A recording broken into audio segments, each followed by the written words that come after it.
Okay, here we go. Story that may be related to the Twitch streamer Hasan Piker recalls being questioned by CBP agents. Here's what I think. 'Cause I read a little bit. Like, I read an article about this. Bro, like, it's not weird to be questioned by when you're traveling internationally. I mean, it's not... This isn't like some bizarre thing. Like, it's not a violation of freedom of speech when you go through a metal detector, right? I think this is just a little... The framing is ridiculous. Plus, the dude is, like, literally like a terrorist sympathizer. Like, I feel like it's not, like, out of the blue to, like, you know, have some questions for him while you're traveling. You know, the dude who, like, literally is, like, you know, who said, like, 9/11, like, Americans deserve 9/11 or some crazy shit like that. Yeah, like, I feel like that's, you know, you're kind of asking to get questioned by national security, right? I mean, I feel like that's just kind of a given if you're going to say some crazy shit like that. But anyway, what do we got? Now to this developing story that may be related to the Trump immigration policy. Popular left-wing Twitch streamer and YouTuber Hasan Piker says he... I don't think this is related at all. I think they would have asked this guy questions regardless. Again, like, if you're going to be some terrorist sympathizer or whatever, I feel like, yeah, maybe just ask a couple questions when he's going through security.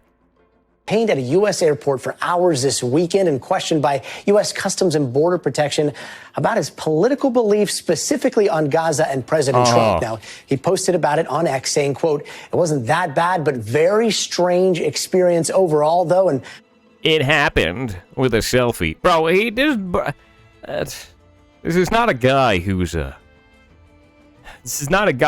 like, you know, in any sort of threat or anything. He wants attention. I mean, this is all the fuck this is. I think this is just some goddamn bullshit, if you ask me. I think he's just like, I don't know if anyone's seen, like, obviously, a lot of people have seen the Hasan and Ethan debate. All that happened there was Ethan brought up some very valid points as to why Hasan seemed like he was being anti-Semitic and shit. And then all Hasan was bringing up was, no, somehow he's not being anti-Semitic. He's denying people's rapes. And then he's, like, just sympathizing with terrorists the entire time. I mean, it's just, this guy's ridiculous. I don't understand, like, how people are calling this guy the quote-unquote Joe Rogan of the left. I think he's just a fucking moron, and he just grandstands and grandstands. He shuts down any sort of debate because he's just grandstanding. It just throws temper tantrums to the point you just want to give up. I think the dude's a fucking moron, if you ask me. Caught the attention of the Department of Homeland Security, who replied by saying, and I quote, lying for likes. Now, we reached out to the DHS for comment. They told us, and again, quote, "This is nothing but lying for likes." Hasan Piker joins us right now live. Hasan, let's start right there with the DHS's response. Oh, no, stupid bitch. Here we go. Lying for likes, calling it routine. What's your response to their response? I find it really strange that they consider asking questions that are very specific about my political commentary in general, as it pertains to Israel-Palestine, but also specifically around my loyalty to the current administration and Donald Trump, as to be a part of a routine inspection. I don't know if this is the Department of Homeland Security admitting that this is now going to be a routine part of the process at the point of entry into the country for American citizens. Or no, it's just only for the terrorist sympathizers, right? Only if you're sympathizing with terrorists will you be questioned in such a way. So that's why Hasan was selected here. That's all. That's the only reason why. I don't know what they're actually trying to say at all, because they did not. That you're a terrorist sympathizer and they have some concerns. They did not deny that they actually detained me. They openly stated that they did that and also released me after questioning. And the thing that they which is totally normal and standard omitted in that statement was the questions themselves, the questions that they had asked. And I think that's the main point of contention here. And this all, like, the thing, I hate to say this, but one of the things that caught my attention, like, you have global entry, right? That's supposed to be the expedited line. Walk us through how all this happened, and has something like this ever happened before? Here we go. I've gotten the quadruple S on my boarding pass in the past, but the the apprehension or the questioning process never actually escalated to the position that it got to this time around. This was my first time using global entry, as a matter of fact. I was coming back from France. I had gone to France with my family for months. Well, here, maybe it's because it's his first time using global entry. Maybe, right? That seems totally plausible, I would assume. I had to come back early because I had a speaking engagement at the University of Chicago. And I got my picture taken at Global Entry. I walked. Why they invited terrorists and sympathizers over to universities to speak? I feel like universities have enough bullshit going on with all these fucking crazy protests and shit. They don't need some fucking far left extremist going in there and making shit worse. I mean, hot take, I don't know. I just feel like, I feel like he probably shouldn't be going in here and stirring the molten lava, because I feel like you got a bunch of confused ass kids, and now they're going to be even more confused when they see, for some reason, a highly respected individual such as him being a terrorist sympathizer. I feel like it's a problem, right? And we probably shouldn't. They're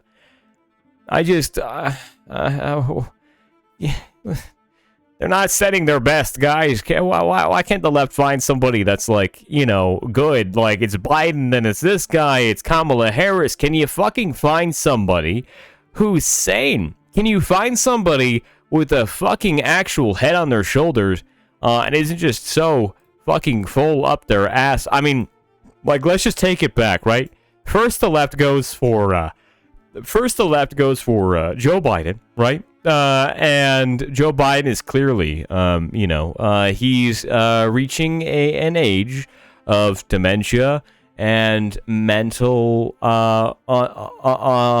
unwellness, and everyone lies about that, saying that he's as smart as a tack. Then you got Kamala Harris. The left supports Kamala Harris. Meanwhile, Kamala Harris, she's got a guy sitting on death row, right? She has a guy sitting on death row, and she has evidence at her desk proving his innocence. And what does she do? She hides that evidence, and I believe, in fact, she actually destroyed that evidence from ever coming to light. And that individual on death row died. That's the kind of person that Kamala Harris is. And then you've got Hasan Piker, which is this individual here. Everyone's in support of him, but like meanwhile, he's a terrorist sympathizer. Can the left find anyone that has a fucking not a loose screw in their fucking head? Like, I just feel like it's a problem. The left has nobody. Like, this is who they have. I just find all of this to be completely ridiculous, if you ask me, and I believe it's going to cost them votes, and really anyone with a sane head on their shoulders to vote for these fucking lunatics for the next decade. That's how I feel about that, right? So that's unfortunate. And the Customs and Border Patrol agent at the gate told me to step aside, and that another agent would be coming over to take me to a separate location. And I knew that this was most likely going to happen because I'd seen news reports about immigration attorneys being apprehended at the border and detained and questioned in a similar fashion. Terrorist sympathizers being questioned based on their actions. It seems not that controversial, if you ask me. A TikToker talk about her own personal experience a week prior. She also had global entry. And basically, I knew what was up. I knew what was coming. I suspected this would most likely happen. Farming for likes. And given that I have immense privilege being a public personality and also having enough financial security to potentially go through a long and arduous legal process, I wanted to see where this line of questioning would go, this line of inquiry would go, instead of immediately exercising my Fifth Amendment. Oh, I see. So he was actually, if I'm hearing this correctly, he was trying to pick a fight with Customs and to try to spiral things into a situation that they never needed to be, so he can make even a more dramatic situation out of this? Is that even more drama that needed to be? Am I understanding that correctly? They took me to a detention area. I was surrounded by terrified families sitting on a bunch of pews. And I asked around to see if any of them actually had American passports. People around me said they did not. There was an old lady in a wheelchair, and agents coming in and out of this other room with passports in hand, telling the people slowly but surely that they could leave, that they were cleared to leave. And then another agent came out and said my name. Oh. They walked me into this back room with these two metal stools. Everything was bolted down. I sat down on the chair that I assume is normally reserved for the lawyer on the corner. And in the process, they started asking me a bunch of questions. It was obvious. It felt like they knew who I was, given the line of questioning was very specific. It started off with like, Are you a pro-terrorist? Do you agree 9/11 was good? Things that he said in the past, right? That I feel. Oh, all right. It's fine. Let's listen to the questions. All right. Let's see what the questions actually were. You're doing in Chicago, things of that nature. Pretty basic, boring stuff. And the more I revealed information, the more the agent kept repeating, well, since you said that, and acted like it was. By the way, right? For anyone, what are some specific examples of things Hasan has stated that are considered to be pro-terrorism, to be in support of terrorists. All right. So if we just look that up for a second, just so you know, I'm not crazy, right? So you know I'm not crazy. I guess we can't do that. So we're gonna have to do Grok. Not a big deal. All right. Grok.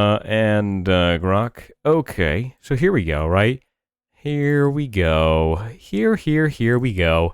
What are some specific examples of things Hasan has stated that are considered to be supportive of terrorists? Hasan Piker, popular Twitch streamer, political commentator, has faced significant criticism for statements and actions that some interpret as supporting terrorist organizations and extremist ideologies. Below are specific examples drawn from available sources of statements and behaviors attributed to Piker that have been cited as evidence of such support. These examples are presented with context and sourced where possible, acknowledging that interpretations of his statements vary widely and are often debated.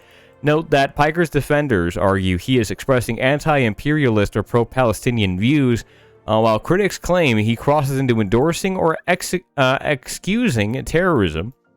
All claims are evaluated critically, and I aim to present them factually without endorsing any particular narrative. Okay, so here we go.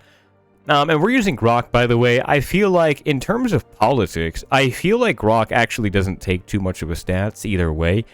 Whereas, like, ChatGPT will typically, in my opinion, I have found it will either try to censor things or play things down to fit a certain narrative. So I actually think Grok might be a little bit better here. But he's made statements on Hezbollah and Hassan Nasrallah. Hezbollah is designated a terrorist organization by the U.S. and several other countries due to its history of attacks, including the 1983 Beirut bombings that targeted civilians.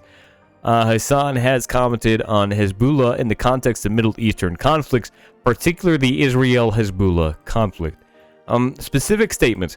During a Twitch stream discussing the killing of Hezbollah leader Hasan Nasrallah, Piker reportedly said, "I don't have an issue with them," Hezbollah, describing them as a successful resistance group against Israel. A successful resistance group? He also called Nasrallah a brilliant person. Okay. Critics argue these statements downplay Hezbollah's terrorist activities, including suicide bombings and civilian targeting, and glorify a designated terrorist leader. Congressman Richie Torres highlighted this as evidence of Piker's apologia for terrorism.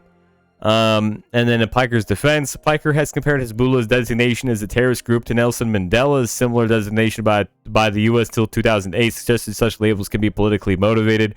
He frames Hezbollah has as a resistance movement against Israeli occupation.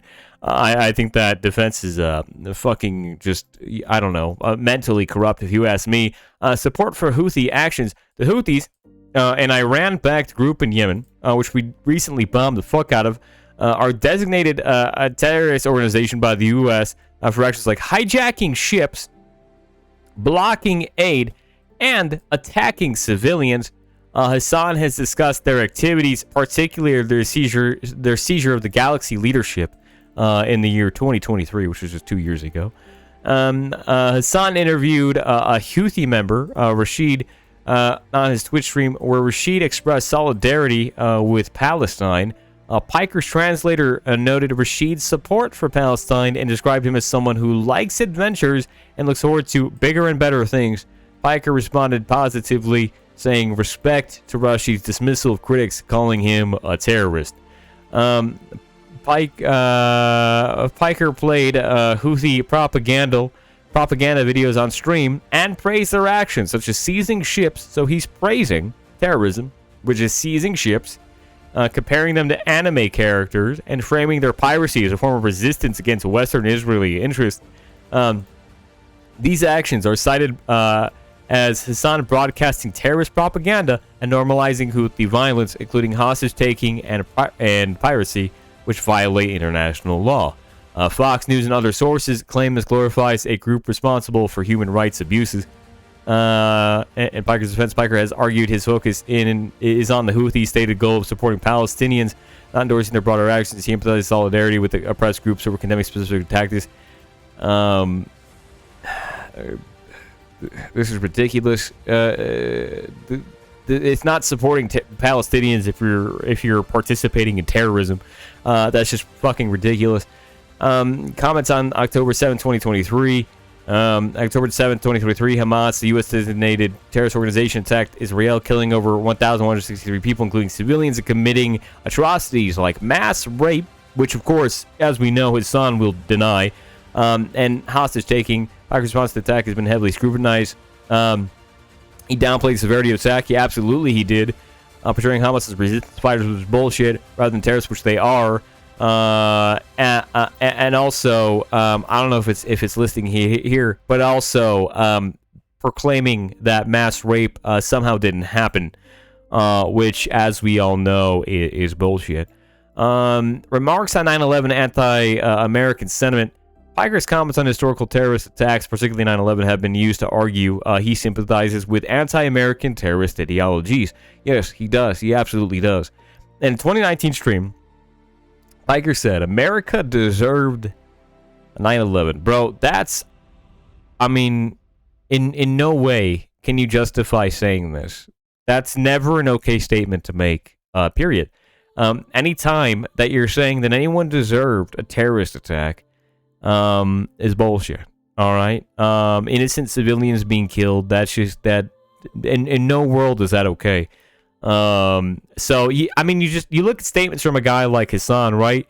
And you begin to wonder, how the fuck is anyone sane on his side? And well, it's a big fucking problem, right? So they got to cut the bullshit, because this is highly problematic for everyone in support of him and himself.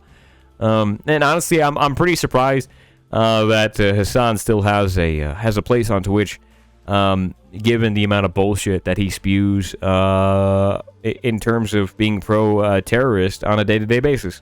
So there's that. In line in the process of discovery that he was getting new information out of me. Well, he was be like, "Oh, you're in Chicago for." You're delivering a speech. Well, since you said that, what do you do? Oh, you're a Twitch streamer. Since you said that, what kind of stuff do you do on Twitch? And, I told him I play video games. Sometimes I talk about drama. And I think he very rarely plays video games, right? I think like 9 times out of 10, he's talking politics, right? Basically, we arrived at questions about what my opinions were on Donald Trump. And I thought that was strange, but I don't think that's strange. He's the president of the United States. if you wanted to have ill actions taken against him, like if you wanted to be violent against him, I think that would raise a red flag. So like I think, especially somebody who has pro-terrorist beliefs, I don't find that to be that strange, to be honest. At first I said, what does this have to do with anything? But then I told him I don't like Donald Trump. Well, are you a threat to national security, right? Like, are you, do we have to worry about you and the president? Like, I think that's a fair question to ask, to be honest. And after that, he asked me about my opinion on Israel and my opinion on what's going on in Gaza. And whether or not I found Hamas to be a resistance group and found the Houthis to be a resistance group. Did I like the Houthis? Did I like Hamas? Did I like Hezbollah? Very specific. Yeah, he likes all of the above. Questions that you would only ask if you already... If you're pro-terrorist or anti-terrorist. Were familiar with my commentary, which is in normal circumstances in a completely academic setting, describing, the historic reasons for why resistance exists. So it almost felt like he was trying to get something out of me. Right. It seemed clear to you that they knew who you were.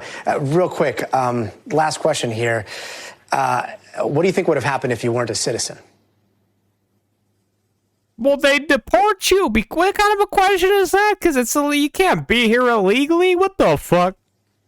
Oh, I think if I wasn't a citizen, the process would not have gone down as smoothly as it did. I probably would not be allowed to enter the country, as we've seen reports on French. If you're not supposed to be here, you can't come in. I mean, I don't. Why would that be controversial? That's just ridiculous. Searchers, for example, being stopped at the border and having ICE agents look through their phone to see if they've said something negative about Donald Trump. Even within the context of Donald Trump taking away grants for academic research, any kind of negativity can be met with a border agent claiming that you are ineligible to enter the country. Non-citizens have significantly less rights than citizens do in this process, and it seems like even citizens are losing some of those rights as well. Hasan Piker, we really appreciate you sharing your experience with us. Thanks for watching. Stay up. Shut up, bitch. All right. Yeah, I mean, my take on that, right?